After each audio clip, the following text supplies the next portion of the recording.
Vamos ver se o nosso querido YouTube já está entregando aí a nossa live. Vamos dar um F5 aqui para conferir. Ok. Parece que já estamos. Vamos só testar o som.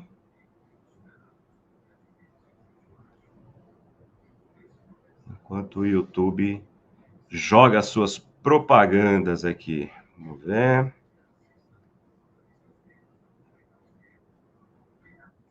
Maravilha, já estamos ao vivo.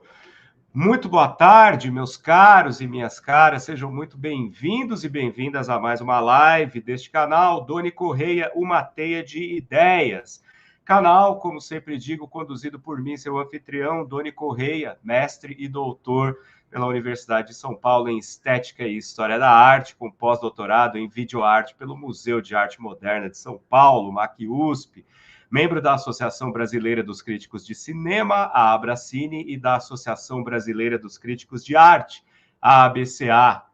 É um prazer estar com vocês aqui nesta tarde de sábado, né? Estranhamente, para quem acompanha meu canal, aos sábados não temos live à tarde, mas hoje é um dia muito especial porque vamos falar de cinema, né? Que é um dos tripés do canal, né? Nós falamos de cinema, estética e história da arte e, obviamente, todas as humanidades que orbitam em torno desses grandes campos.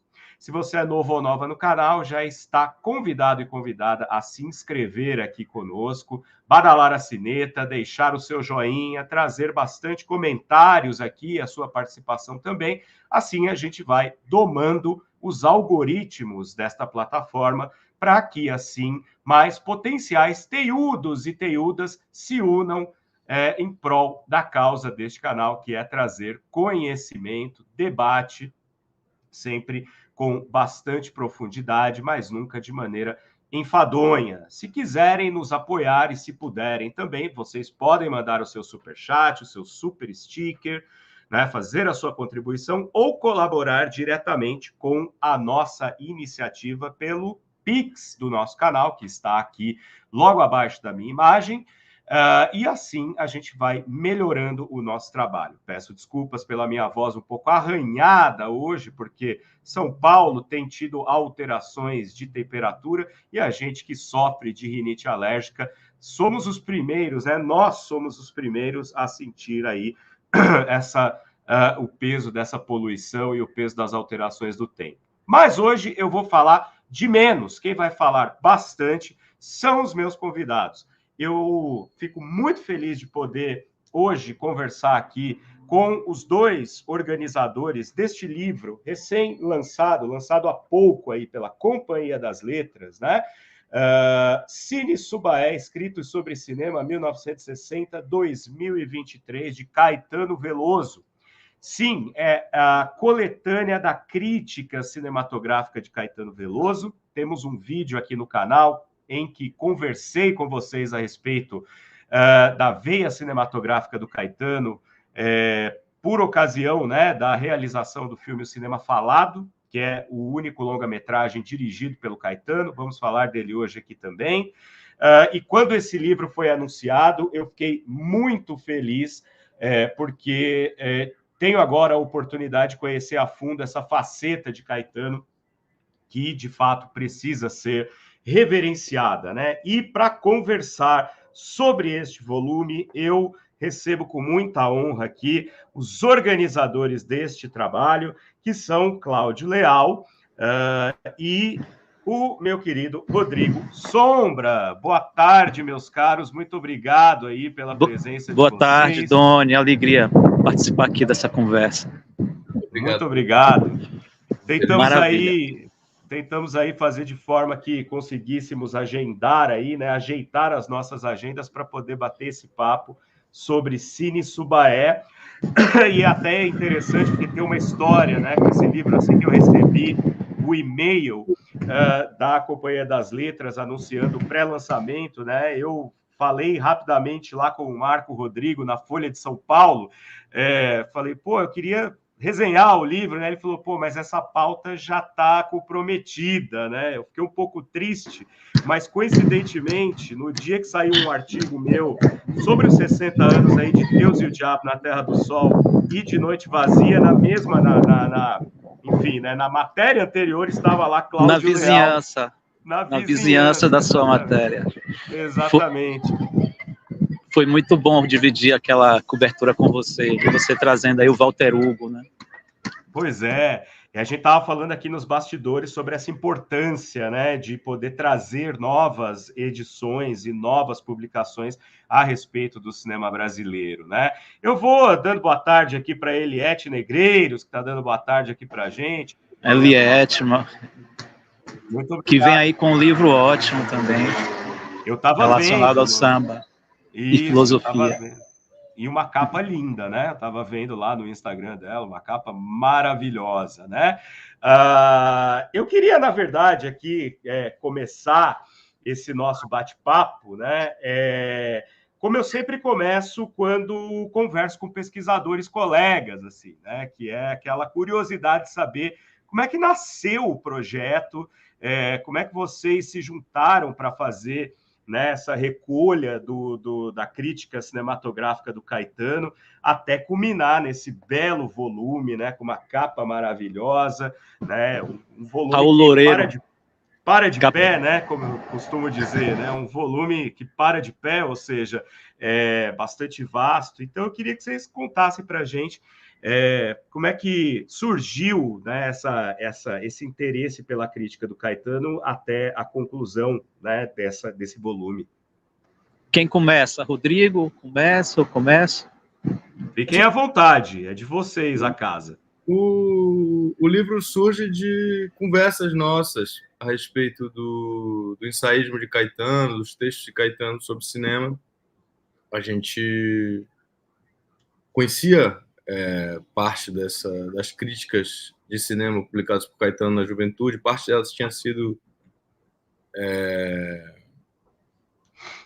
publicada na coletânea O Mundo Não É Chato, mas a gente sabia que várias outras não tinham sido incluídas, inclusive ele continuou escrevendo sobre cinema nos anos seguintes ao lançamento daquele livro, e a gente sentia que existia uma lacuna editorial em relação ao trabalho crítico de Caetano, em relação à relação de Caetano com o cinema, e a gente julgava que valeria a pena o esforço de tentar compilar esses escritos de Caetano sobre o cinema.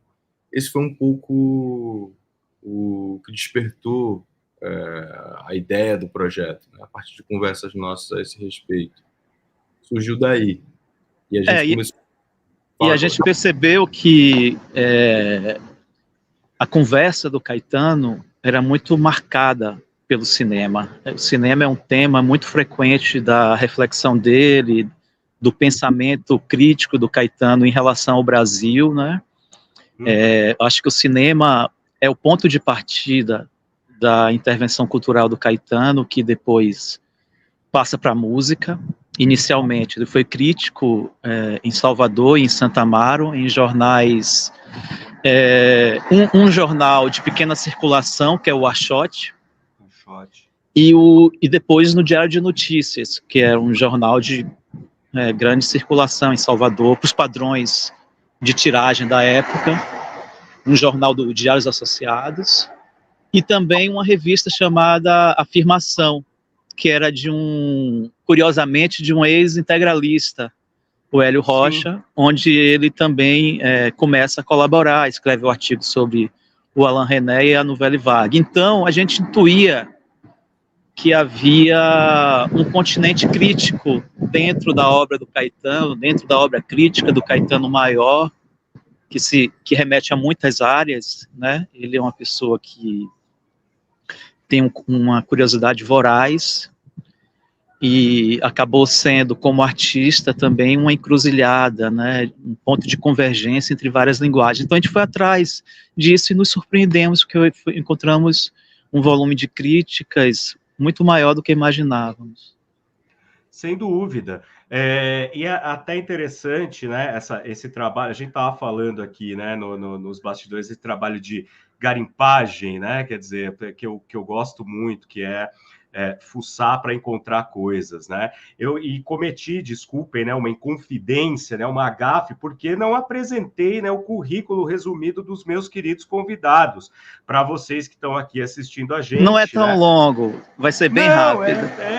Não, eu vou inclusive me basear aqui por sugestão do próprio Cláudio, né, na mini bio que está aqui no final do volume, né? O Cláudio Leal é jornalista, mestre em teoria, história e crítica de cinema pela ECA, né? ECA USP, colabora com a Folha de São Paulo, a gente falou agora há pouco, né, que dividimos aí a mesma edição, e outros jornais e revistas, e é autor de O Universo de Emanuel Araújo, e organizou os livros Underground, de Luiz Carlos Maciel, e Cancioneiro Geral, né, de José Carlos Capinã. É uma figura importantíssima que a gente também vai trazer à baila aqui daqui a pouco, quando a gente estiver mais a fundo no assunto. E o Rodrigo Sombra é fotógrafo e professor do curso de audiovisual da Federal, né, da Universidade Federal de Mato Grosso, doutor em comunicação pela UFRJ, com bolsa sanduíche na New York University, e é mestre em estudos de cinema pela San Francisco State University, e organizou o livro O Cinema de John Aconfra, Espectros da Diáspora. Então, como, né, vocês podem ver, a gente já tem aqui, então, dois curiosos, assim, então isso ajuda bastante na hora de fazer a garimpagem para descobrir justamente esse tipo de material, né? E o Cláudio falou dessa surpresa de encontrar um material muito maior do que se esperava. Uma coisa que me deixa bastante, que me intriga bastante, né? Essa questão geracional, porque o Caetano, sempre, o livro ele vai permear, né, as referências do Caetano, e a gente vai encontrar Glauber e Godard o tempo inteiro, né, nas falas do Caetano, e também Fellini. Fellini a gente fala daqui a pouco, porque Fellini eu achei um caso à parte, assim, né, uma coisa curiosíssima, né? Mas Glauber e Godard, né? E o Caetano e Glauber, eles são praticamente da mesma geração. Inclusive, tem uma entrevista aqui no meio que ele fala: eu sou um pouco mais novo que o Glauber e tal. O Caetano está inserido justamente nessa geração maravilhosa que, assim, eu acho que acontece, sei lá, de 300 em 300 anos, de cair no mesmo lugar, nesse caso a Bahia, uma geração de artistas, pensadores, intelectuais, que mudam, de fato, né, o curso da cultura nos anos seguintes, né? Como é que vocês veem justamente esse momento de Salvador ali, e o Caetano chegando no momento em que a Federal está surgindo, e com essas cabeças, com o Walter da Silveira no Cineclube, com as Jogralescas, com gente que, sei lá, né, quer dizer, Leninês, que está aí com a gente até hoje, graças a Deus, Luísa Maranhão, também grande atriz, apesar de gaúcha, mas, né, conhecida, né, pelo trabalho na Bahia, enfim, né, todo esse pessoal que, na verdade, eu costumo dizer que é aí que nasce o cinema novo, de fato, não é quando o Glauber vai para o Rio de Janeiro, o cinema novo nasce enquanto está acontecendo uma arte nova ali, né, em Salvador. Sem dúvida, Caetano, o interesse do Caetano pelo cinema passa pelo fenômeno cultural que vivia Salvador no final dos anos 50 e início dos anos 60. Uhum. O interesse dele pelo cinema não é gratuito. Primeiro, ele integra uma geração em que, talvez pela primeira vez, se as pessoas perguntassem o que um jovem crítico queria ser, muito provavelmente uma das respostas seria cineasta, né?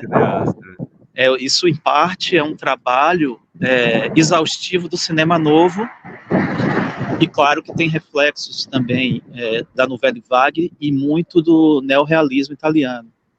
Então, Caetano, ao se mudar para Salvador em 1960, ele encontra um cenário já estabelecido em torno de uma produção cinematográfica, que era algo impensável. Se já era impensável em outros pontos do país, imagine numa cidade como Salvador, que há muito tempo tinha deixado de ser a capital federal, muito tempo mesmo, e de certo modo era uma cidade, embora culturalmente forte, periférica. E em 60, você já tem filmes como o de Trigueirinho Neto, Bahia de Todos os Santos. Você Paulista, tem né? Por sinal também. Paulista, novo, que estudou na Itália e foi para Bahia, né? Muito próximo também do Paulo Emílio. Sim. Foi apoiado por Glauber em Salvador. E antes disso, teve até o filme Redenção, do Roberto Pires. Houve a estreia de Glauber com o Pátio. Então, a sensibilidade do Caetano foi impactada duplamente pela realização, pelo que ele já podia ver como produção cinematográfica, e também a articulação crítica feita pelo Walter da Silveira no Clube de Cinema, do qual ele foi um frequentador assíduo e apaixonado. Interessante, né? Eu queria até jogar essa para o Rodrigo, porque ele fala do Redenção, o Caetano fala do Redenção aqui. Quando ele vai escrever sobre a Grande Feira, ele fala assim, é melhor que Redenção, né? E Barra Venta é melhor que os outros dois, é melhor que...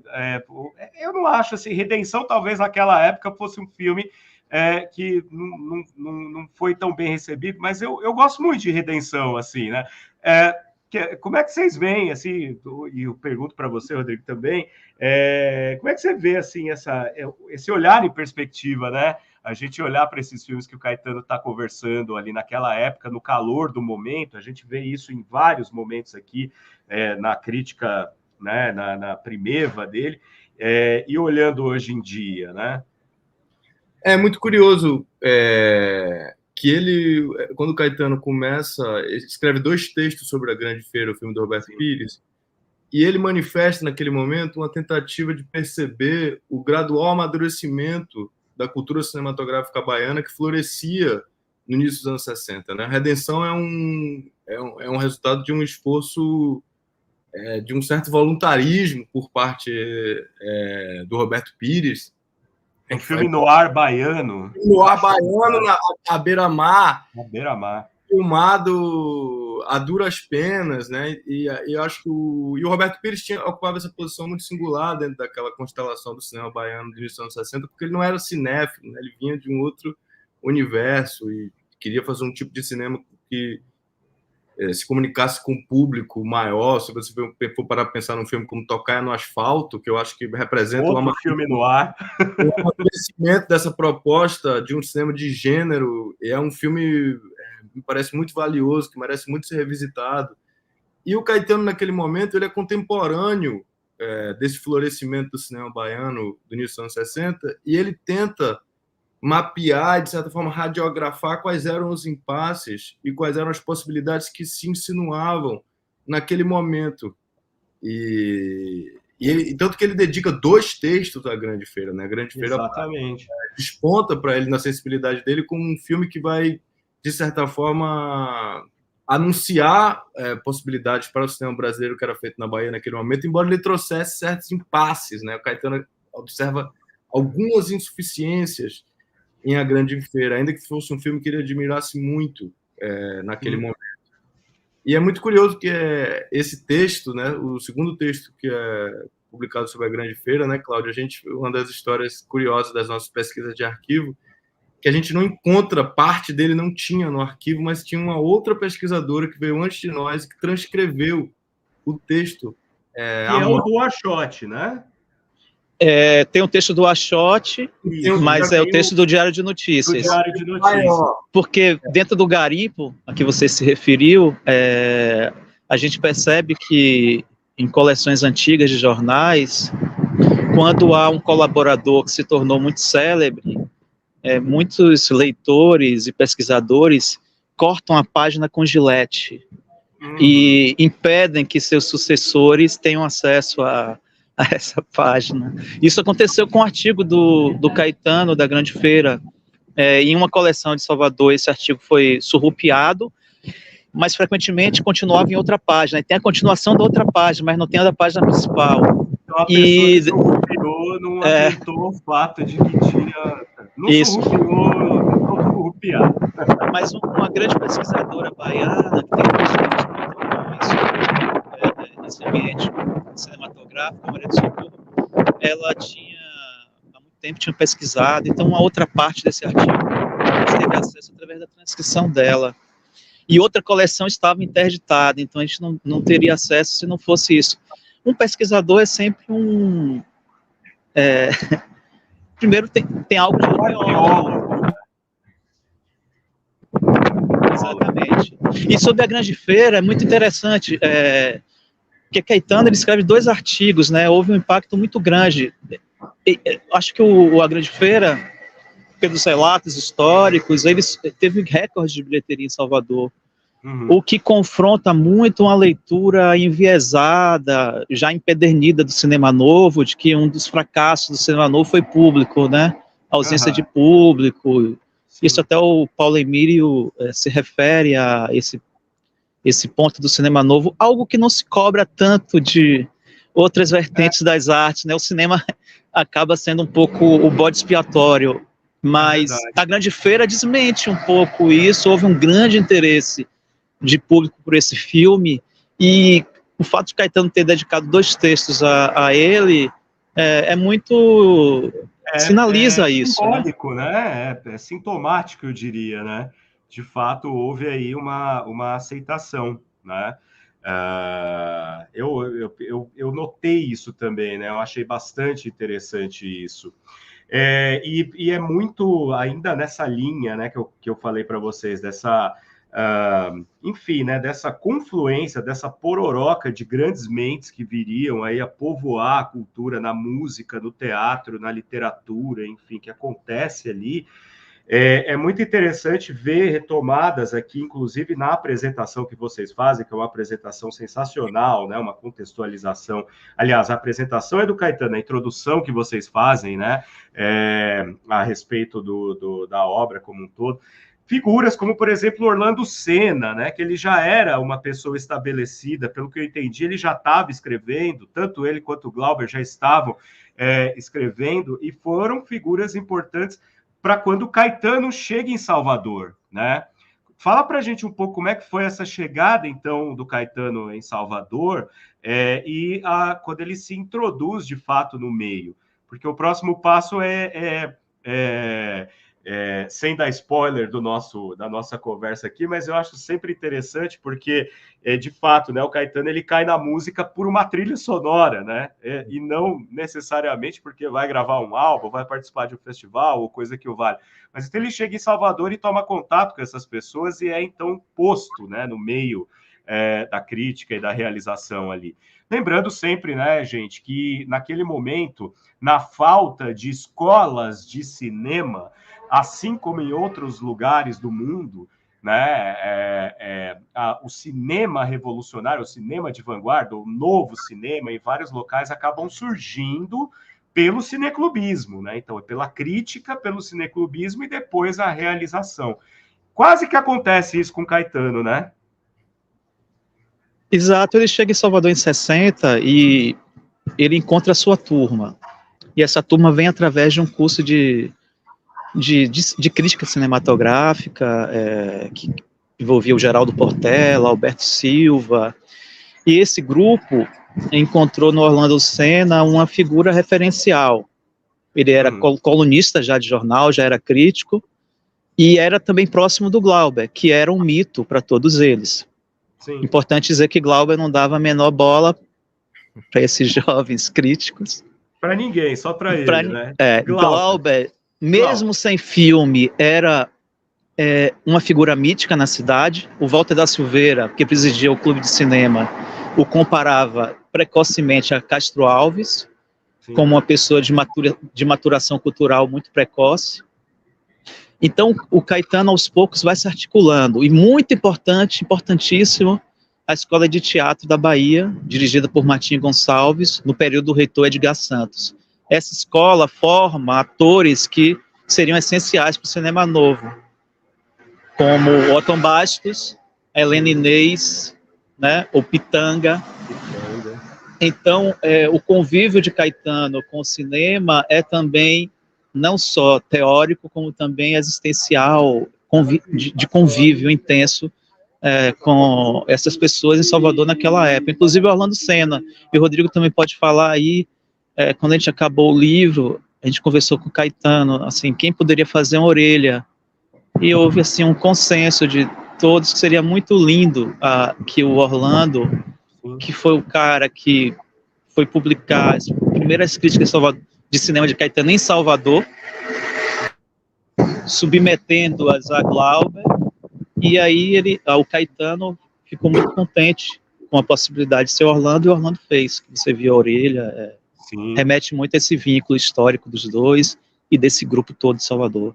Sem dúvida. Porque o Caetano escrevia no Archote, que era essa publicação santomarense, ele atuava como uma espécie de correspondente soteropolitano, que escrevia para o público de Santo Amaro no Archote. Correspondente da capital. Exato.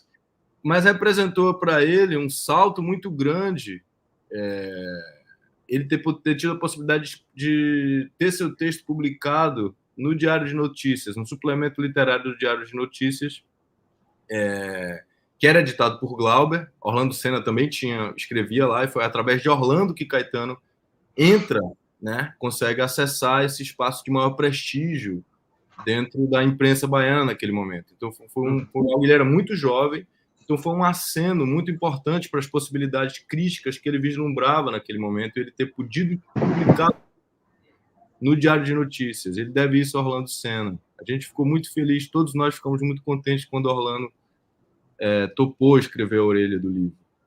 Maravilhoso. O Orlando, no documentário, né, do Glauber Labirinto do Brasil, o Orlando fala muito sobre aquele momento, né, do Cineclube, que ele fala assim, do professor Walter da Silveira, né, quer dizer, que eles viram naquele momento, metodicamente, todo o cinema soviético, todo o cinema mudo americano, todo o cinema impressionista francês, né? Então, havia também essa metodologia, né, muito bem estabelecida, né, que eu acho que acaba se perdendo com o tempo, mas, de fato, né, o Caetano está aí nesse momento, mostra muito, por isso que eu disse, né, quase tivemos novamente, o Caetano nunca escondeu, né, nas entrevistas dele, inclusive nas entrevistas incluídas aqui no volume de vocês, da intenção dele de ir para o cinema, mas daí, de repente, ele vai para a música, e isso acontece por meio de uma trilha sonora. Como é que foi esse momento? É através do convite do Álvaro Guimarães, né? Álvaro Guimarães, que era amigo de Caetano em Salvador, no início dos anos 60, ele era diretor teatral. Ele convida Caetano para... Caetano não era percebido como músico, ele não era identificado como músico entre os seus pares, inicialmente. Embora ele tivesse enorme interesse sobre música popular brasileira, e o Álvaro Guimarães convida ele, não, você fala de música o tempo inteiro, você sabe tanto de música, por que você não faz a trilha para uma peça minha? E ele escreve essa trilha para a peça e depois faz uma trilha para um filme, um curta-metragem dele chamado Moleques de Rua. Moleques de Rua, É um filme que está perdido. Nós tentamos localizar esse filme em diversos acervos, não encontramos. E é um filme que o Caetano toca e tem umas inserções vocais da Maria Bethânia nessa trilha sonora. Então, seria incrível se a gente pudesse acessar esse material, rever esse filme. Mas o Caetano, há bastante tempo, ele já disse que esse filme está perdido, que não há rastro desse filme. Então, de certa forma, o cinema e o teatro, inicialmente o teatro, mas logo depois o cinema, fazem essa ponte desse jovem crítico para o compositor popular, que viria a ser a sua principal função dentro da cultura brasileira, o seu principal papel. E por causa da bossa nova, o Caetano já era visto no seu círculo como uma pessoa com inteligência musical, inteligência crítica para música, e foi isso que chamou a atenção do Álvaro. E também porque ele, naquele período ali dos anos 60, o Caetano ele faz um artigo em Salvador, na revista Ângulos, que era uma revista muito conceituada da Faculdade de Direito, em que o Glauber também escreveu, João Baldo Ribeiro, figuras exponenciais da geração, escreveram na Ângulos, e o Caetano respondeu ao José Ramos Tinhorão, e faz uma análise muito refinada à época sobre uma retomada da ruptura da bossa nova. Então, ele já era uma figura híbrida, né? Isso é muito curioso. O impacto do João Gilberto vem em 58, ele ouve Chega de Saudade em Santa Amaro. Quando vai para Salvador, o João Gilberto já fazia parte da sensibilidade do Caetano, e em Salvador encontra a figura do Glauber. E ele diz, textualmente, que no primeiro momento ele projetava um caminho pessoal entre o Glauber e o João Gilberto, o que é uma coisa incrível, que são duas personalidades totalmente exuberantes, assim, muito mais exuberantes do ponto de vista de personalidade em pessoa do que o Caetano, né? Sem dúvida. Inclusive, eu cito até textualmente aqui esse momento que vocês relatam aqui, né, na introdução do livro, né? Ao mesmo tempo, entre as encenações teatrais e os encontros lúdicos na casa da atriz Maria Moniz, formava-se seu núcleo geracional, que aglutinava Bethânia, Gilberto Gil, Gal Costa, Tom Zé, Duda Machado, Dedé Gadelha, Fernando Barros e Aneci Rocha, irmã de Glauber. Meu Deus do céu, né? Olha o que você tá... Que escalação, hein? Que escalação, né? A gente põe todos esses no ataque, assim... E salve-se quem puder, né? Na verdade, dá para fazer um carrossel baiano. Um carrossel baiano. Santamarense e soteropolitano. Exatamente, sensacional. E depois ainda vão entrar Rogério Duarte, o José Agripino de Paula, né? Mais adiante. E aí, assim, a gente falou agora há pouco da crítica que ele escreveu a Grande Feira. Um dos pontos altos da crítica dele, que está reunida aqui, né, que está incluída aqui, foi incluso na compilação de vocês, é quando ele fala de Hiroshima Mon Amour. E uma coisa que me chamou muito a atenção quando eu li, né, vou até colocar ali na página, porque eu anotei um pedacinho aqui, né, que é muito interessante, quando a gente estuda cinema, que a gente fala da novela vague enquanto um movimento que vai agir de uma maneira a romper com, né, o velho estado de coisas do cinema francês, do cinema de estúdio, aquela coisa engessada, e de alguma forma transgressora e tal. E quando a gente olha para a crítica ao filme, né, a crítica que eu digo assim, ao ensaio que ele escreve aqui sobre o filme, né, ele não está fazendo uma crítica negativa ao filme, pelo contrário, ele está enaltecendo aqui, mas é muito rico quando a gente pega, por exemplo, um trecho como, né, citando agora o livro aqui, como sabemos que a novela vague não é uma escola, mas uma invasão, não podemos medir-lhe o valor a partir de seus princípios ideológicos ou estéticos, pois estes não existem, só podemos fazer-lhe uma apreciação crítica baseada nos seus resultados. Pois então, quando a gente, pelo menos, desde que eu comecei a estudar novela vague, quando eu era adolescente, lendo essas coisas, nos anos 90, a gente sempre vê a novela vague como um momento de engajamento ideológico, né, um engajamento também estético e tal, e o Caetano, naquele momento, ele está interessado em entender o produto, ou seja, entender o filme em si, e não olhar para algo como uma espécie de um grande movimento, ou de uma grande escola, ou de uma grande... Eu, particularmente, achei esse olhar, né, esse viés muito interessante. O que vocês dizem sobre isso? O que vocês descobriram? Assim, o que vocês acham mais interessantes quando vocês olham essa crítica passada do Caetano no calor do momento das coisas? Tem um aspecto nessa... Essa é uma das críticas mais fascinantes desse primeiro momento do jovem crítico, né?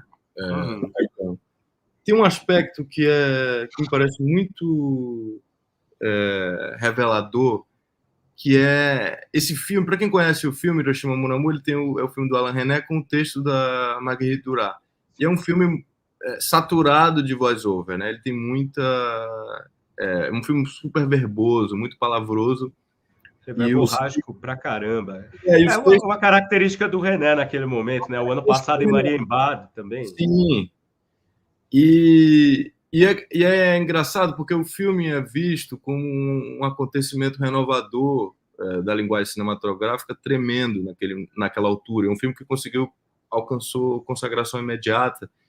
E o Caetano, ele escreve sobre o filme já, sobre o efeito desse reconhecimento crítico, dessa consagração crítica que o filme tem. Mas o Caetano é muito curioso, porque ele é um crítico que surge no auge do cinema moderno europeu. E ele, de certa forma, se defronta com esse surto de inventividade artística trazida pelos cinemas novos europeus. E ele, quando ele vê esse filme, ele se pergunta, eu falei, bom, esse filme representa um marco da modernização da linguagem cinematográfica, de amadurecimento da linguagem cinematográfica. No entanto, pelo fato do filme ter essa verve literária muito pronunciada, ele se pergunta, será que a especificidade fílmica não estaria aqui ameaçada a essa subordinação do fluxo de imagens e sons ao texto literário? Né? É quase como se Já era um cinema falado, muito falado. Pois é, mas aqui ele está mais desconfiado, né, Cláudio? O que é engraçado, ele desconfiava que a literatura talvez pudesse contaminar ou tivesse um peso excessivo nesse desenvolvimento da linguagem cinematográfica da Sim, e é muito importante daquilo, né? Quase como se ele quisesse defender uma certa autonomia estética do cinema em relação que vai acontecer quando ele assiste a Acossado de Godard por recomendação do Duda Machado. Aí ele vê, talvez, um gesto de autonomização mais radical do cinema. Mas o que é importante... Ele vai dizer que... Desculpa, não, te interrompi. Não, é só porque depois ele vai dizer que Acossado envelheceu um pouco, né? Mais adiante ele vai... Sim, ele diz que Deus o Diabo termina por ser um filme mais fascinante e instigante e atual do que o Acossado. Isso nos anos 70 ainda. Agora, é muito importante fazer uma certa ressalva em relação à limitação crítica que essas pessoas tinham para definir a Nouvelle Vague. Na realidade, em Salvador e mesmo em outras cidades brasileiras, o que chegava para exibição não dava para dar uma avaliação crítica do conjunto de um movimento, né? Francês, não. Isso eu encontrei pesquisando a crítica do Glauber. O Glauber se referia à Nouvelle Vague, e quando a gente vai ver o que ele tinha assistido, é algo muito pífio, muito minguado, para permitir uma leitura de conjunto do cinema francês daquele período. Eu acredito que eles tinham muito mais condições de avaliar o cinema italiano. Sim. E o cinema francês precedente. Tanto que o Caetano é muito fascinado pelo René Clair, né? É o realismo poético, né? O realismo, exatamente, esse período do cinema francês estava mais presente, inclusive, nas mostras retrospectivas. Então, a gente hoje tem que olhar com certa cautela com essas avaliações históricas a quente da Nouvelle Vague, porque muito frequentemente a gente vê que os críticos se referiam a filmes, por exemplo, do Vadim, né, e que hoje não tem a significação para definir o conjunto do movimento e as inovações técnicas e de expressão cinematográfica da Nouvelle Vague. Sem dúvida, sem dúvida. Eu quero também já aproveitar aqui para agradecer ao Fernando José Martins, está mandando um abraço a todos lá de Mogi das Cruzes, muito obrigado pela sua presença também. É interessante, né, Cláudio, isso que você falou agora a respeito do cinema italiano, porque, obviamente, que a gente vê, né, o tempo inteiro 3 nomes permeando o livro de uma maneira ampla, né, de uma maneira geral. Bom, a gente falou do Glauber, né, depois tem uma crítica sobre Barravento aqui, que chama-se, a crítica é um filme de montagem, né, quer dizer, então ele já vai entender também aí essa questão do papel da montagem em Barravento, Godard, obviamente, que ele fala o tempo inteiro, e tem o Fellini, né, mas antes de vocês falarem dessa questão do Fellini, que está muito presente, não só o Fellini, mas o Fellini é o casal, né? O Fellini e a Juliette. Quer dizer, o Caetano, ele dá um papel de protagonismo aí para a esposa de Fellini, que ficou ofuscada um pouco por conta da imagem do marido e tal. Ele resgata essa imagem de Giulietta Mazzina, né? Quer dizer, a importância dela também. Mas uma coisa que me chamou a atenção também, dentre tantas outras aqui que eu, né, já falei algumas aqui, mas se a gente pega algumas entrevistas do Glauber, por exemplo, quando ele vai falar dos primórdios, né, da formação cinematográfica dele, consequentemente da formação cinematográfica daquele pessoal que estava ali em Salvador naquele momento, tal, antes, né, de se juntar com o pessoal do Rio.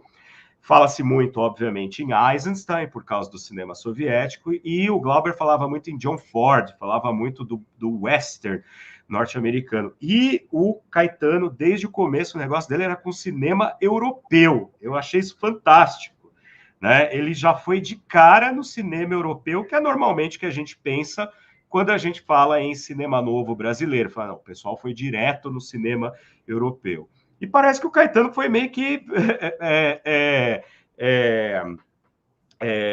foi meio que um outsider nesse momento, né? Em se interessar primeiro pelo cinema europeu e depois, claro, a gente vai de Hiroshima Mon Amour até ET de Spielberg, né? Aqui nas apreciações dele.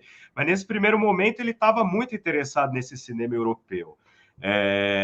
E aí, assim, né? Vocês falaram um pouco sobre como era escassa, né, a chegada desses filmes, mas a gente tinha, né, pelo que a gente vê aqui, havia, né? Sim, sem dúvida. Eu acho que esse interesse dele pelo cinema europeu e esse gosto que ele tinha pelos filmes europeus que circulavam na Bahia, inclusive em Santo Amaro, é o resultado de um circuito exibidor muitas vezes mais rico que o que temos em muitas cidades brasileiras hoje, né? Em Santo Amaro, alguma. Circulavam filmes franceses, circulavam filmes italianos, circulavam filmes mexicanos. O circuito exibidor de uma cidade pequena no interior da Bahia, no Recôncavo Baiano, era mais cosmopolita do que muitas capitais brasileiras. E a cinefilia de Caetano se conecta com o repertório do cinema europeu muito em resultado dessa riqueza desses filmes que circulavam. O Santo Amaro, em Salvador, nem se fala, mais ainda. Embora prevalecesse o cinema norte-americano, existia um circuito exibidor capaz de assimilar a presença do filme europeu naquele momento. E o cinema italiano foi, sem dúvida, muito marcante para Caetano. La Strada foi um acontecimento... talvez tenha sido a sessão de cinema mais marcante da vida dele, foi quando ele viu La Strada, no início da adolescência. O cinema... As Vidas também, né? Os Pós-Vidas também. E o cinema francês tinha um peso para ele desde antes da Nouvelle Vague também, né? Ele tem um depoimento que a gente publicou no livro, em que ele fala que ele ele desperta para a possibilidade de desejo sexual feminino através do cinema francês. É muito curioso. Ele fala, elas também sentem, elas também têm tesão, elas também se expressam, né? Porque a gente está falando de uma Bahia patriarcal dos anos 50. Não, tem algo muito curioso. Nos anos 50, Caetano se refere a isso, não exatamente no livro, a gente menciona no prefácio, mas ele vai a Salvador com a família e assiste um filme indiano chamado Fantasia Oriental. Isso marcou muito o Caetano, porque dentro da sala de cinema as pessoas dançavam, faziam o gestual do filme, então é algo que hoje a gente pensar nisso é muito estranho, e foi o recorde de bilheteria em Salvador daquele ano, ele era muito jovem. E você pensar que um filme indiano chegava a Salvador e atiçar, é algo feliniano, então, a sensibilidade feliniana dele, até a figura do Faqui em Santa Amaro, que aparece, enfim, a realidade conduzia a sensibilidade dele para Fellini, né? Talvez a reflexão para outras vertentes do cinema europeu, mas toda a vivência dele estava um pouco dentro de uma atmosfera encantatória, enfim. E acho que o Fellini correspondia ao que correspondia à vida tal como tal como se desenvolvia na experiência dele, sabe? não só foi uma experiência, não só foi algo, né? Quer dizer, Fellini não só foi algo que perdurou, tanto é que tem um álbum, né, do Caetano depois, nos anos 90, não é? Então, homenageando, que inclusive está aqui, né, o encarte, vocês reproduzem 2 encartes maravilhosos aqui, que é da Tropicália e de Omaggio a Federico e Giulietta, né? Aliás, sobre o encarte em Tropicália e Panis et Circenses, não se sabia, não se tinha até então a noção de que a autoria era do Caetano? Foi na pesquisa de vocês que isso foi configurado?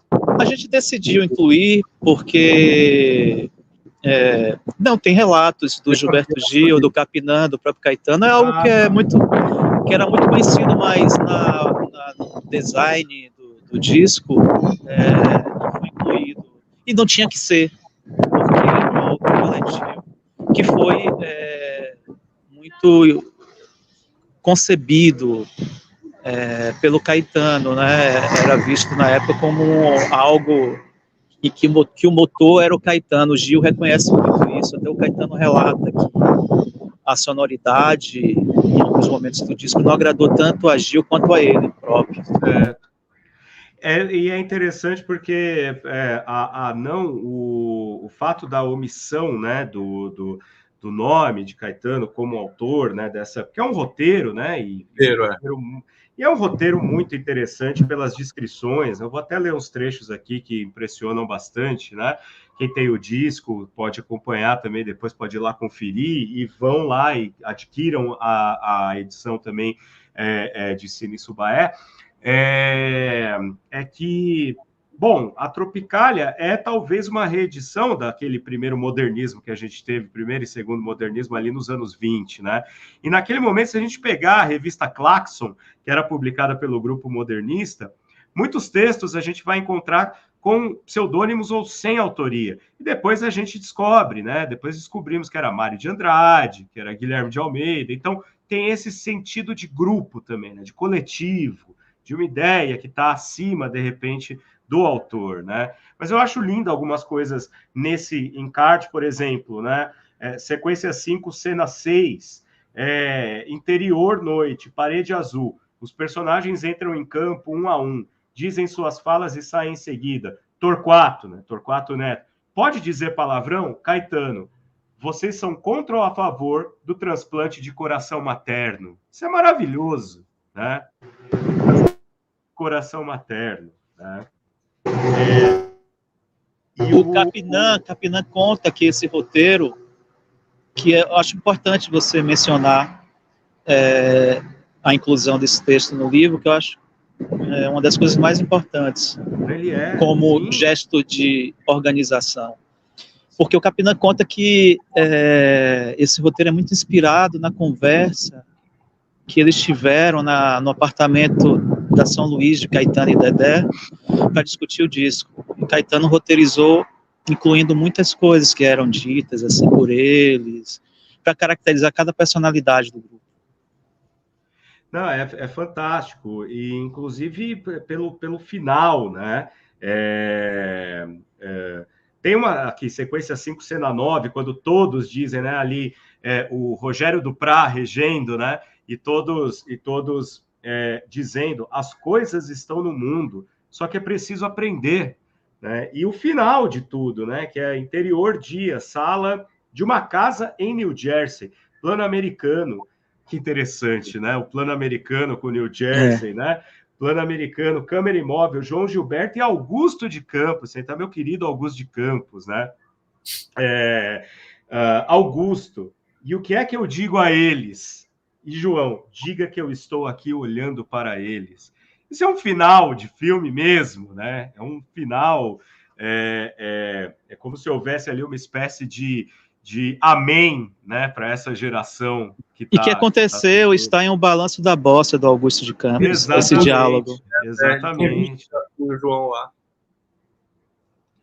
Exatamente, é muito interessante. Esse encarte aqui ficou maravilhoso. Aliás, né, por falar nessa riqueza da própria linguagem, né, do Caetano em suas críticas, eu já quero aproveitar e puxar aqui, antes da gente... Essa conversa vai se estender um pouco mais do que a gente havia combinado, gente. Espero que vocês estejam com um pouquinho Que mais bom. de...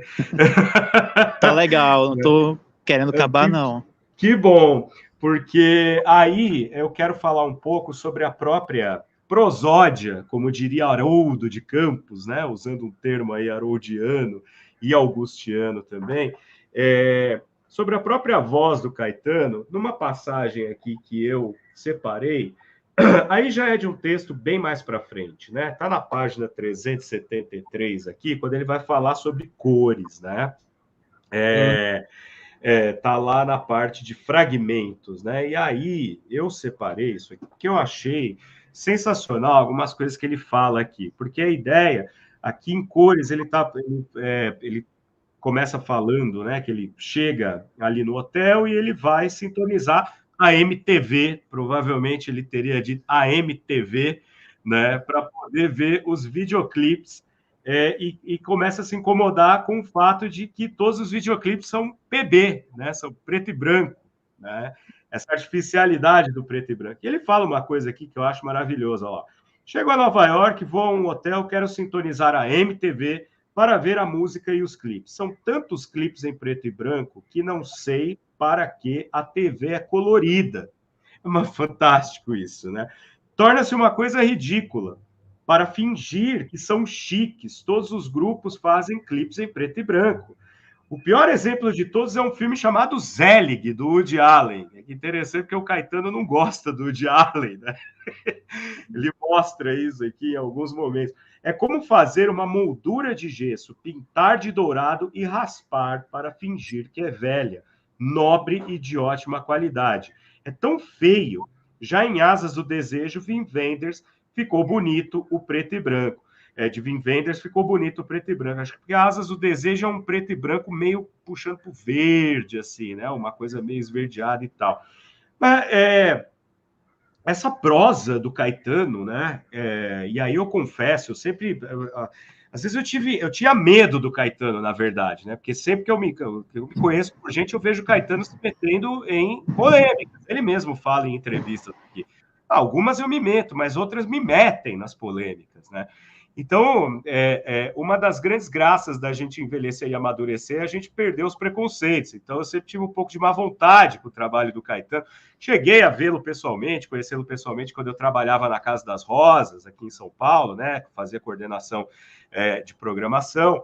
Foi uma homenagem que ele foi justamente ao Haroldo de Campos, mas aí não consegui conversar com ele, porque estava cercado ali dos baba-ovos, né? Secretário disso, assessor daquilo, diretor daquilo outro e tal. E eu meio de longe, assim, com medo do Caetano. E, na verdade, quando eu leio uma coisa dessa, gente, é uma pessoa doce, uma pessoa que tem um bom humor, né? E ainda bem que eu envelheci e amadureci para essa imagem. Então, Caetano, me note, viu? Te amo, seu trabalho é maravilhoso, enfim. Mas o que vocês me dizem dessa voz de Caetano enquanto crítico, que não é nada daquele Caetano que fala você é burro, que virou meme, né? Você é burro, ou então no Jô Soares, né? Que ele veementemente xinga e tal. Ele tem uma prosa doce, ele tem uma prosa agradável, ele tem uma prosa bem humorada, né? E no caso dessa entrevista e de outros fragmentos que nós coletamos, isso era algo que a gente pensava desde o início, né, Cláudio? Que era uma intuição nossa também, de que o Caetano crítico, ele não se encerra em Salvador no início dos anos 60, ele continua a fazer crítica de cinema de outras formas. A crítica de cinema dele ia se transmutando em diferentes linguagens, em diferentes meios. E uma das formas pelas quais o pensamento crítico dele era exercido era nas entrevistas, através da conversa. Esse fragmento que você selecionou, Dani, é um dos fragmentos mais luminosos dele, do livro, porque é um momento em que ele vai discutir esse rechaço dele, essa voga do preto e branco que reinava em muitos filmes dos anos 80 e na cultura do videoclipe, que remontava às vanguardas artísticas dos anos 20. Ele achava que aquilo era uma diluição das vanguardas e um empobrecimento da relação do cinema com a realidade. Tanto que ele vai continuar falando do Peter Bogdanovich aqui, né? Do Manhattan, depois ele fala A Última Sessão de Cinema, né? Então, essa voz do Caetano crítico, ela se manifesta nas falas, ela se manifesta nas canções. Uma canção como Cinema Novo não deixa de ser uma intervenção crítica no campo do cinema. Uma canção como Noite de Hotel, que é uma canção dele que ele escreve dos anos 80, ele discute, Noite de Hotel, ele remete justamente a essa experiência de ligar a TV e ver videoclipes. E ele vai citar O Sangue do Poeta, do Jean Cocteau. Do Jean Cocteau, filmaço. Uma letra de música. Então, numa letra de música, ele vai estar fazendo um comentário sobre o ressurgimento das vanguardas dos anos 20, do ressurgimento do Jean Cocteau nessa estética do videoclipe dos anos 80.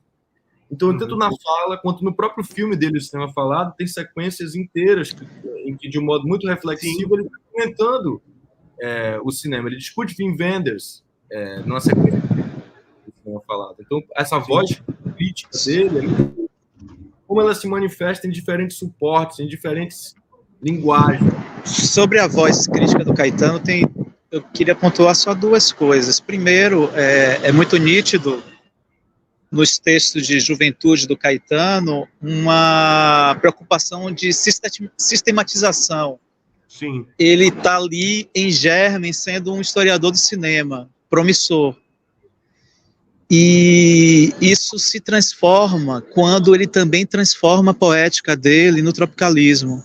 Sem dúvida. A gente percebe que há uma fissura na linguagem racional do Caetano, e há uma introjeção de elementos poéticos, até fragmentários, na prosa dele, que estavam em curso na música popular e na experiência tropicalista.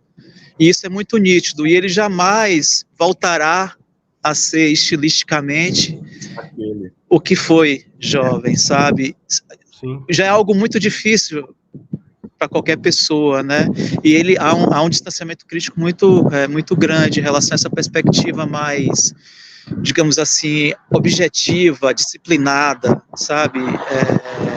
Sistematizadora. E há uma outra coisa, Rodrigo, só para concluir, que é Caetano, se há um ponto, se há um tema diante dele, uma questão, ele sempre vai se posicionar no ponto de tensão, ele vai para isso. Isso provoca até muita reação ao tipo de intervenção cultural dele no Brasil. Ele não corresponde exatamente ao que o jornalismo quer que ele seja, a atitude política que ele quer que ele tenha. Ele tem um aspecto de tensão permanente na intervenção crítica dele, que é algo muito fascinante e que enriqueceu bastante a cultura brasileira dos anos 60 para cá, tanto quanto o Glauber. Mas, por exemplo, Caetano, ele está ali entre no livro há essa tensão permanente, eu noto, entre cinema novo e cinema marginal. Ele é um ponto de, eu não diria de equilíbrio, mas é um ponto de diálogo que é aberto nessa geração, que o torna uma figura muito importante para reconstituir a intervenção do cinema novo e do cinema marginal, porque ele era interlocutor tanto do Glauber quanto do Júlio Bressani. E do Rogério Sganzerla, né? Isso que eu ia falar em seguida, você já puxou logo, né, essa questão, mas desculpa, Rodrigo, antes de depois, né, você ia falar alguma coisa agora mesmo? Não, só para complementar falando isso do Caetano habitar preferencialmente esses pontos de tensão, isso fica muito claro do certo centro europeu que tem unanimidade crítica. No caso do Wim Wenders, Espera só um pouquinho que agora o áudio do vento no microfone do Cláudio, eu acho que isso agora sim. Como é o caso do Wim Wenders nos anos 80, como é o caso do Woody Allen no mesmo período. O Woody Allen é um cineasta americano, mas cujo cinema tem uma inflexão europeia bastante evidente.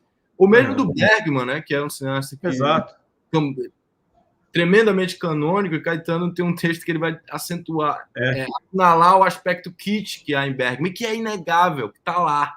Tem, exato. Mas é uma coisa que pouca gente se atreve. O pessoal pisa em ovos, né, para falar de algumas coisas, né? Que é justamente uma questão, que uma das questões mais delicadas e que ele trabalha isso, né, como vocês trazem aqui, de uma maneira muito tranquila, muito natural, e eu acho isso fantástico, no depoimento que ele dá a vocês em 2022, falando justamente de O Bandido da Luz Vermelha, só que trabalhando também com Terra em Transe, né? Quer dizer, falando da importância dos dois filmes, que é justamente essa espécie de, eu não vou chamar de conciliação, mas esse tensionamento que o Cláudio falou agora há pouco, quer dizer, na verdade, seria uma dialética perfeita, né? Se a gente olha para a história do cinema, se a gente olha para fofocas do cinema, como eu sempre digo para os meus alunos, tinha que ter 2 matérias aí no curso de audiovisual, história do cinema e fofocas do cinema. História do cinema poderia ser optativa e fofocas do cinema tinha que ser obrigatória, porque é aí onde está a história, de fato, né? Eu sempre brinco com eles nesse sentido. Mas essa rivalidade entre aquilo que era chamado de cinema marginal, que hoje a gente está meio que, né, vendo outras nomenclaturas, sei lá, pós-cinema novo, ou segundo cinema novo, enfim, porque cinema marginal é rechaçado pelos próprios profissionais daquele momento, e de outro lado a gente tem o cinema novo. Tem o cinema de invenção também, né? Cinema de invenção, do Jairo, né? Vem do Jairo, né? Vem da nomenclatura que o Jairo vai cunhar e tal. Seja o que for, é a mesma coisa quando fala, né, de Cury e Glauber, o São Paulo e Rio de Janeiro. Eu digo, existe o cinema novo e existe o novo cinema, que ele é muito mais amplo.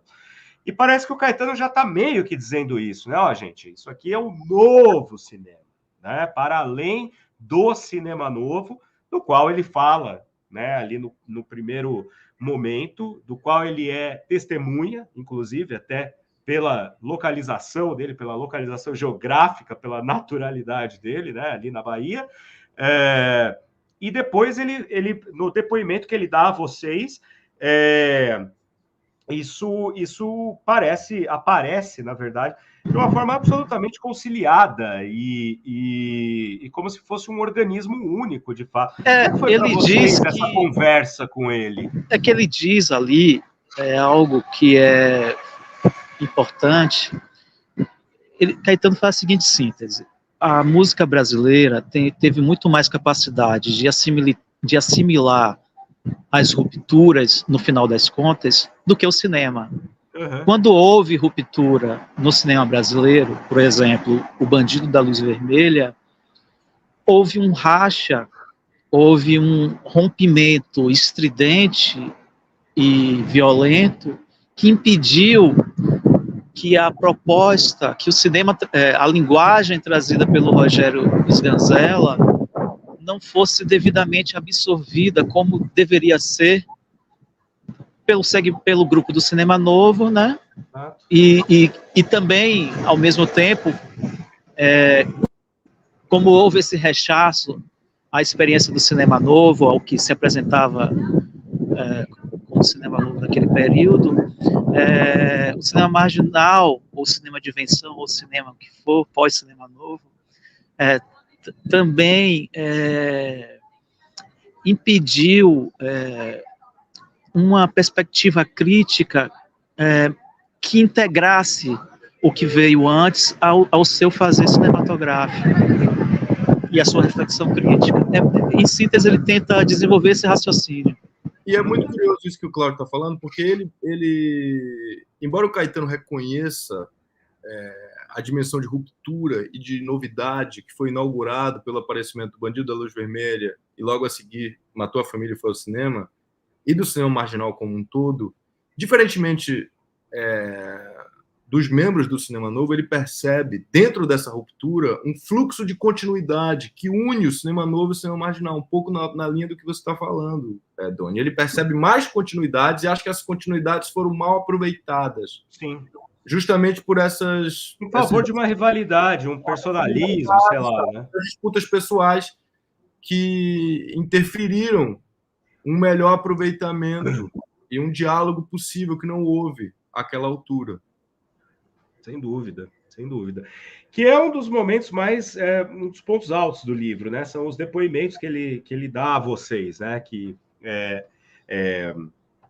ele fala justamente do Bandido da Luz Vermelha e ele fala de Marco Polo, né?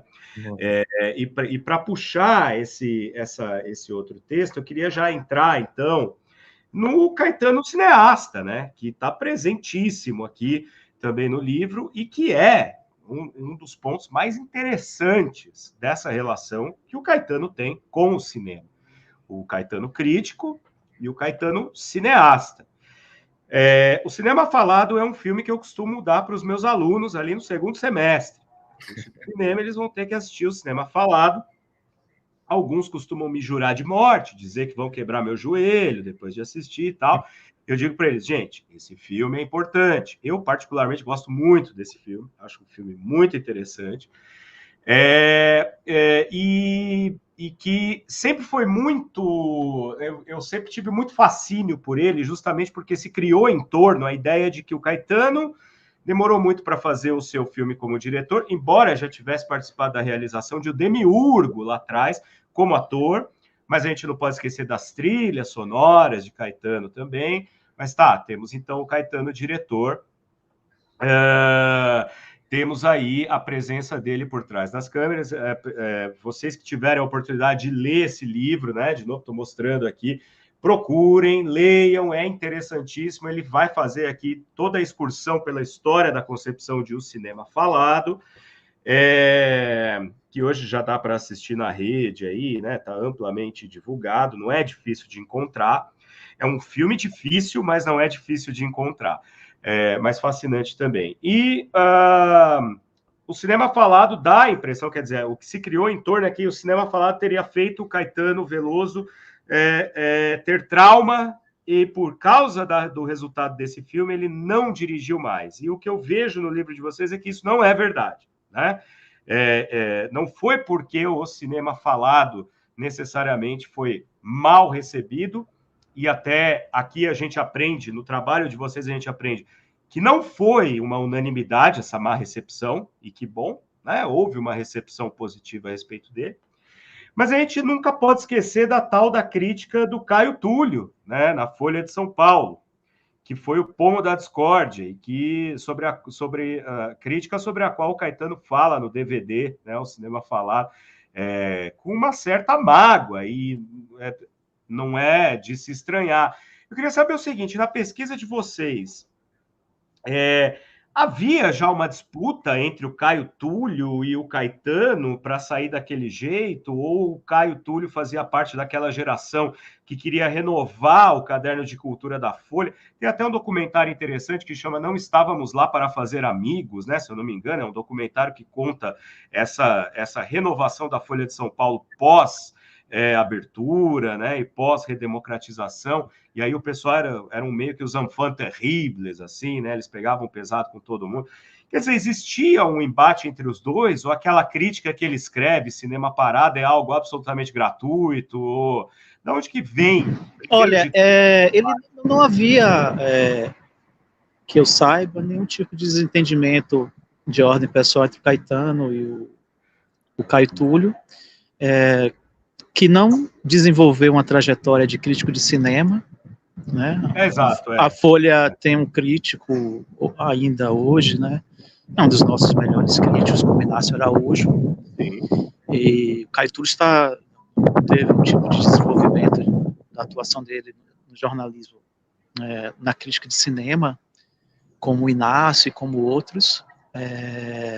O texto dele sobre o filme, em geral, não aponta questões. É um texto muito dirigido à figura pública do Caetano. Isso é muito comum no jornalismo. É importante dizer que até a geração da Ilustrada, naquele período, era muito ligada esteticamente em Caetano, né?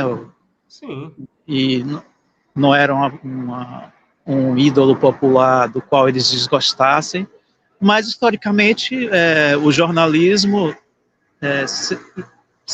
os jornalistas sempre tenderam muito a estimular polêmicas com o Caetano, porque tanto quanto o Glauber, ele tem uma tradição, uma formação de crítico, e é uma pessoa que gosta do embate crítico. Ele não recua, ele vai para o debate, o que enriquece muito a esfera pública. Mas isso se pegar a trajetória dele, é muito frequente, tipo de provocação, para que haja uma reação e isso se estabeleça polêmica.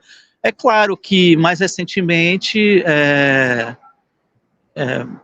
isso se empobreceu muito no jornalismo cultural. O nível baixou realmente bastante. Assim, você não tem um debate crítico com artistas populares no nível que existe, né? De densidade e conhecimento da obra, porque para você fazer um tipo de contestação à poética de um artista, à trajetória dele, ao pensamento, ao conjunto, ao ideário dele em relação ao seu país, você tem que se aprofundar na obra dele, no ensaísmo dele. E no caso de Caetano, é um artista que tem uma atuação muito diversificada na cultura brasileira. Então, você estabelecer um tipo de diálogo com ele exige um tipo de aprofundamento que é muito difícil de você reconhecer hoje na imprensa brasileira. E eu acho que empobrece mesmo, assim, sabe? Eu acho que seria bom que houvesse um tipo de discussão estética com mais critério e fundamento, né? E no cinema falado não houve tanto. Agora, a gente precisa destacar também alguns ensaios que foram feitos no período, né? João Carlos Rodrigues tem um ensaio sobre o cinema falado muito denso, apontando até a influência do Straub no Caetano. Você tem o Cacaso, que é um ensaio ótimo. O Rodrigo até estava falando comigo outro dia que adora esse ensaio. Então, a reação do Caetano também acabou criando essa impressão de que foi uma mística repulsa. Exato. Eu imagino. Desculpa, Rodrigo, você tinha falado alguma coisa daí que cortou? Não. Só reforçando a sugestão do ensaio de Cacaso sobre o cinema falado. Sem dúvida. Não, eu tenho muita vontade de escrever sobre esse filme, na verdade, porque eu acho ele um filme muito interessante que vem a lume num momento interessante do cinema brasileiro e da história do país, de uma maneira mais abrangente, né? E depois, lendo também as boas críticas e os bons ensaios a respeito, eu fiquei até um pouco mais tranquilo, né? Porque, eu tinha 6 anos quando o filme saiu, eu não teria memória mesmo para isso. E de qualquer maneira, demorou muito para ele voltar a circular, né? Eu acho que deve ter saído em VHS aí nos anos 90 e sai em DVD em 2003. Eu demorei muito para ver esse filme, mas quando o vi, falei assim, olha, não é um filme estranho para mim, porque se a gente for buscar no cinema de vanguarda brasileiro, a gente já vê tudo lá. Talvez ele seja um filme que tenha saído com uma certa datação para o pessoal daquele momento, até que a Suzana Amaral destruiu o filme ali, e o Caetano até fala que eu fiquei muito chateado, fiquei magoado, porque ela fez um filme muito bom a partir de A Hora da Estrela e tal, e ela me atacou. E depois eu estava pesquisando nos jornais da época, de fato, né, vários cineastas foram para cima, não só o Arthur Omar, publicamente no Festival do Rio e tal, mas outros foram contra. E o Caetano fala uma coisa interessante, numa das entrevistas longas aqui que vocês recolheram também, que parece que assim, eu por ser, ele falando, né, parece que por eu ser o Caetano e meu papel na música e tal, então eu não tenho o direito de fazer uma outra coisa, eu não tenho o direito de me experimentar em outra coisa. Mas, né? Doni, tem um outro aspecto que até o Rodrigo pode falar mais até do que eu, ele já deu uma disciplina sobre cinema ensaio, filme ensaio. é a linguagem também do filme que no Brasil, naquele período, ainda não estava tão assimilada.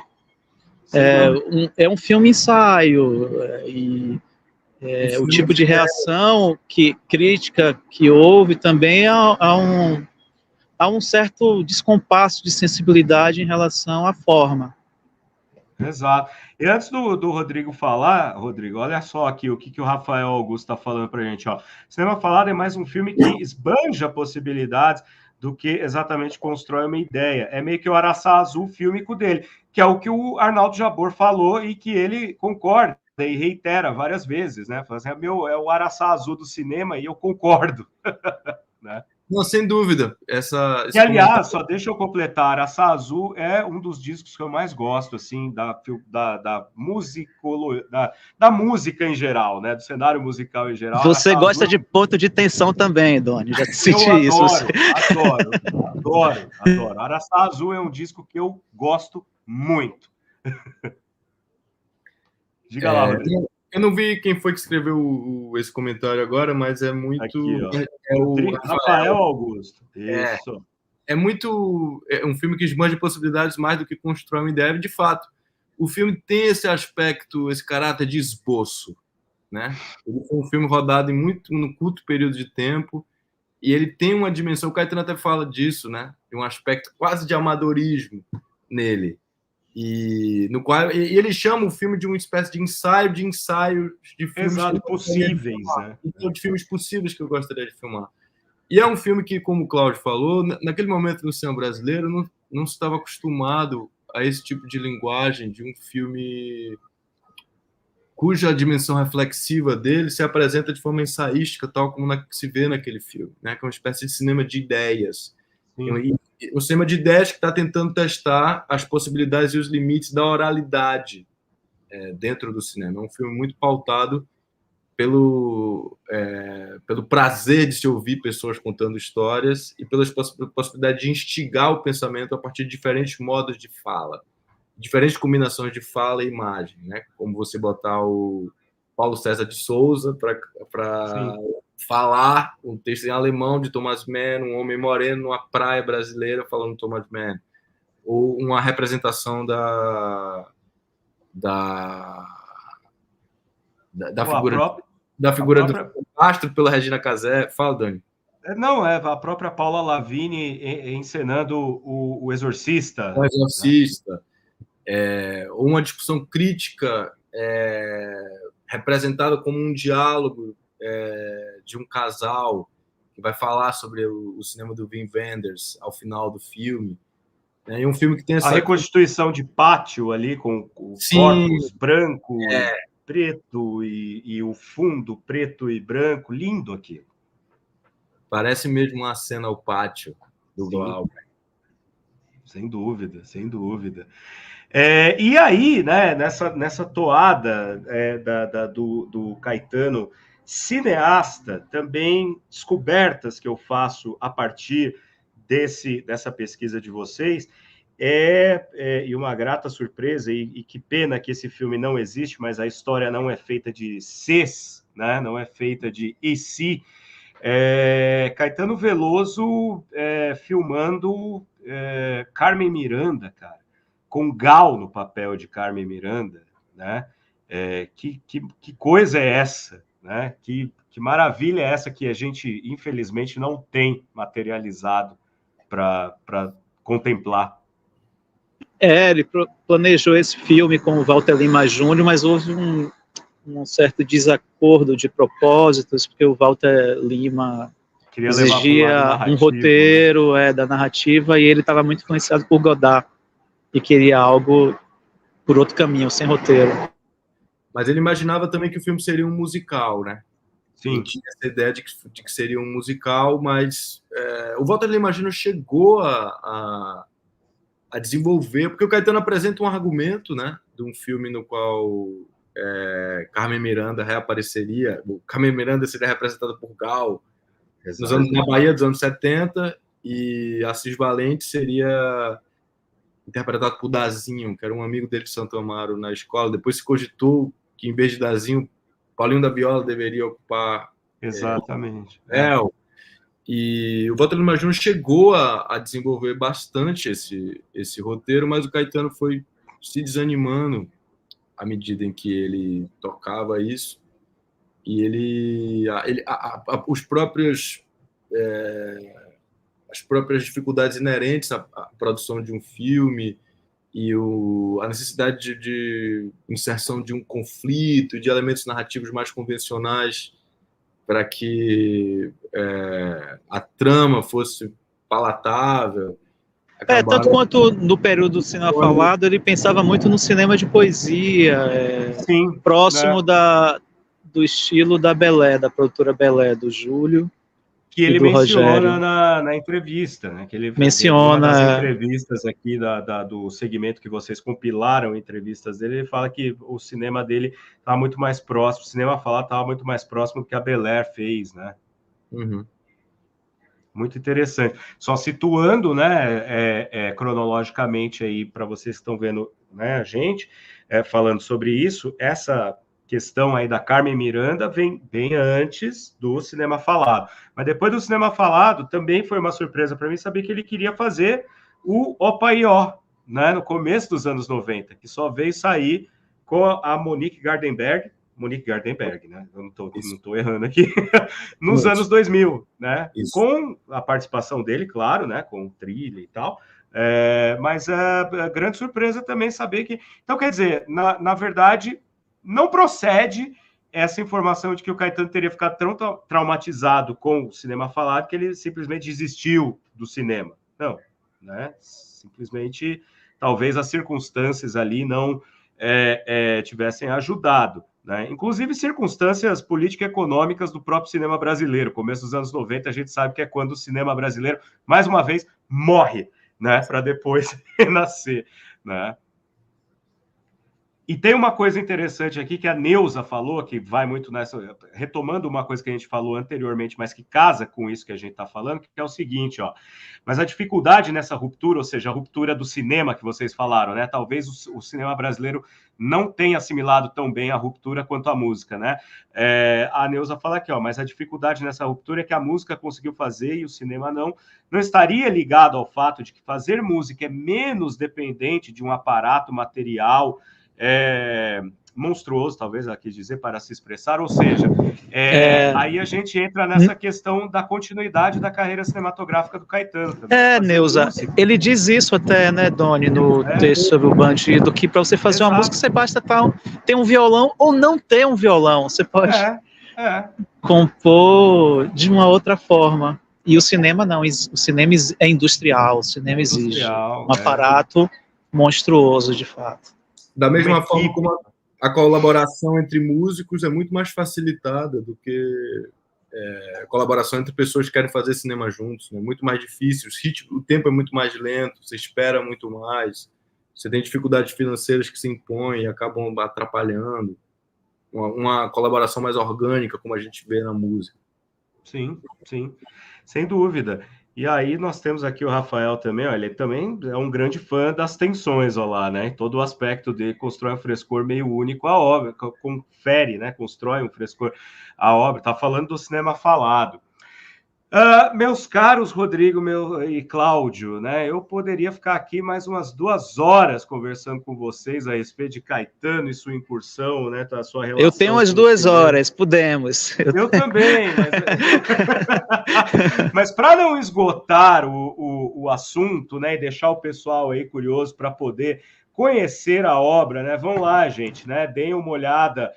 No Cine Subaé, né, escrito sobre cinema de 1960-2023, de Caetano Veloso, com a organização dos queridos Cláudio Leal e Rodrigo Sombra, quem estou tendo a oportunidade de conhecer aqui nesse bate-papo, conhecer, de conversar, né? Eu espero podê-los encontrar pessoalmente para vocês autografarem esse exemplar para mim, né?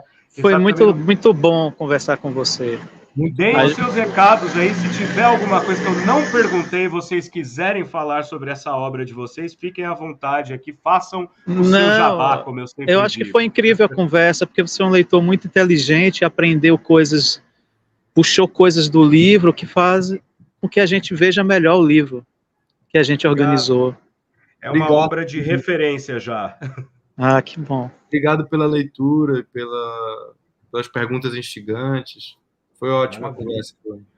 Que bom, que bom. E vocês, eu vou me despedir dos meus convidados aqui nos bastidores, né? Mas de vocês eu já vou me despedindo, vocês que estão nos assistindo, pedindo novamente que vocês divulguem essa conversa, afinal de contas ela é riquíssima, foi riquíssima, como vocês puderam conferir. Inscrevam-se aqui no canal, uma teia de ideias, venha ser um teiudo e uma teiuda aí também, teiudos e teiudas do mundo univos, não é? E para quem está assistindo a gente na TV 247, na qualidade de reprise, vem aqui ao meu canal também uma teia de ideias para conhecer o nosso trabalho aqui. Lembrando que eu também tenho um vídeo aqui nessa mesma playlist de cinema que já fala do filme O Cinema Falado. Então, se você tiver curiosidade de conhecer um pouco mais sobre o filme, para poder se contextualizar melhor, poder se inserir melhor aqui nessa última parte da conversa que a gente teve, vá lá também e confira. Vejo vocês na próxima live. Um grande beijo. Muito obrigado, Cláudio, Rodrigo. Tchau, Obrigado, tchau.